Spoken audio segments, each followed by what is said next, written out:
Hey guys, what's going on? It's Nexus from Perimeter Games. Alright, well, I'm here to talk about probably like the best combination for vampire killing in the game right now. It's uh the hand. He's just does a shit ton of damage in one hit. He does like what, 57 damage now with the buffs? Now, yeah, the hand is just really good. Now, why I chose the hand for a vampire little killing build is because it does the most damage in one hit than any other stand in the game, besides maybe Killer Queen. So if you combine that with Hamon Punch, Hamon Punch boosts your damage while in Hamon. And Hamon also has a bigger effect on vampires. So, if we were to put this into a perspective, I believe Zahando now has 70 damage in Hamon. 71 damage with Hamon Punch. Now, this is crazy for the fact that if you're going up against a vampire and you pull this out, you do a total of 96 damage. Now that is that is nuts. If you want to know how nuts that is, I can show you how nuts that is. Now, I'm in the Naples sewers because that's where you find most of the vampires. Or this is a zombie, see? I one-shot zombies in Hamon. They just die.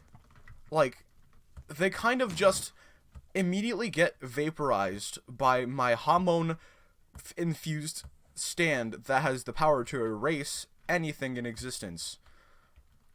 Alright, you see this vampire, right? He has around 100 health. They almost get one shot.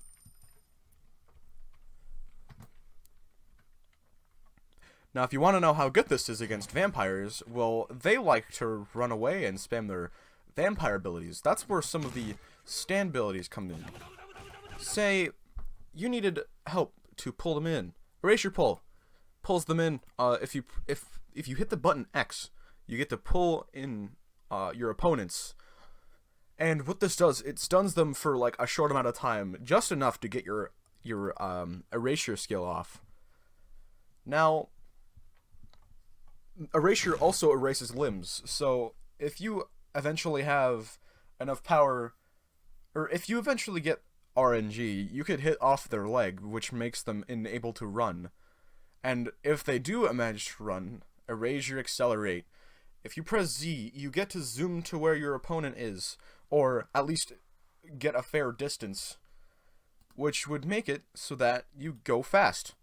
Basically, you kind of just destroy vampires. That's really how it do. Now, for PvP's sake, the hand isn't really all that good. It just does a lot of damage, and sometimes makes them not able to run. Now, depending on how good you are at PvP, this could make you absolutely nuts at, say, destroying vampires who think they're really good at the video game. Also, if you want to use this for grinding, I would advise against it, because say if I did the Dracula quest and I would hit them in one hit, it doesn't give you XP or money. You just kill them instantly.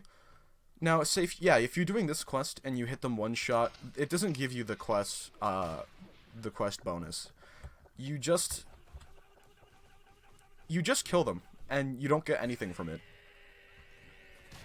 Now, in the sense of, say, a time stop, you basically die, but only because you're either low level or you maxed out Hamon and not your actual health. See, I only have like, what, 4 health? Yeah. 4 health buffs. And that's all. That's all I have. That's like that's the little Hamon stuff. Yeah, no, the hand is really good for PvE, because you can just do a shit ton of damage to them for no drawback, other than you might be hit a couple times. So, like, if I wanted to do this, I probably could.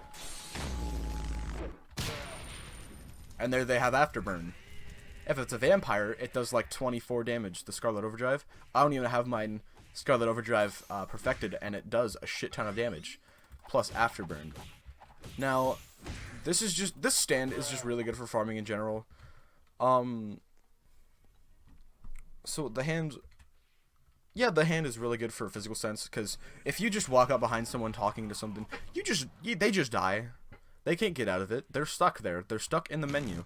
They cannot exit the menu. See, look, this guy right here. He'll probably just get one shot because he's not a high level. See, 96 damage, 17, and then he just dies.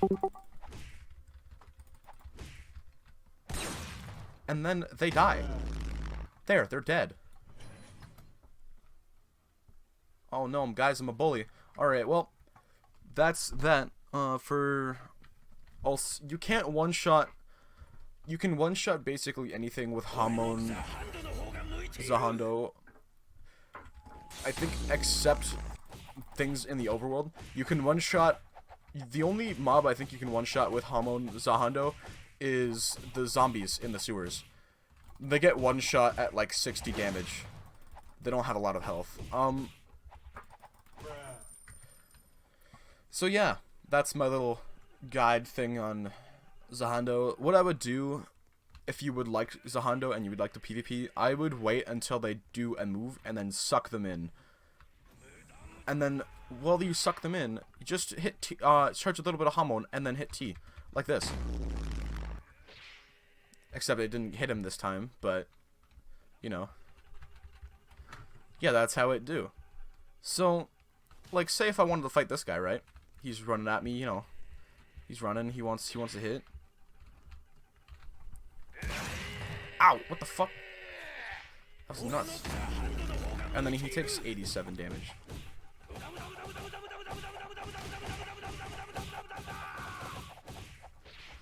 Now, you may also be wondering, why is there no regenerability on Hamon? There is. It's just very slight when you're just running around with Hamon. See? They just die. If you hit them once, they die. Because Hamon is just that strong now. I feel like they should also just buff Hamon a bit. Because Hamon isn't all too strong, despite what I just said. Hamon, the only reason I use Hamon right now is because more than half the server is full up of vampires. I guess now there's a little bit more Hamon users than there were before, so that's good to at least know. But other than that, yeah, it's alright. I really do like Hamon though. So yeah, that's it for today's video. If this helped you, leave a like, subscribe, you know, it helps. I try my best to get a video out every 2 days. So, yeah, I'll have a video coming out tomorrow probably, or the day after, depending on how long it is. And I'll catch you guys tomorrow. Alright, have a nice day.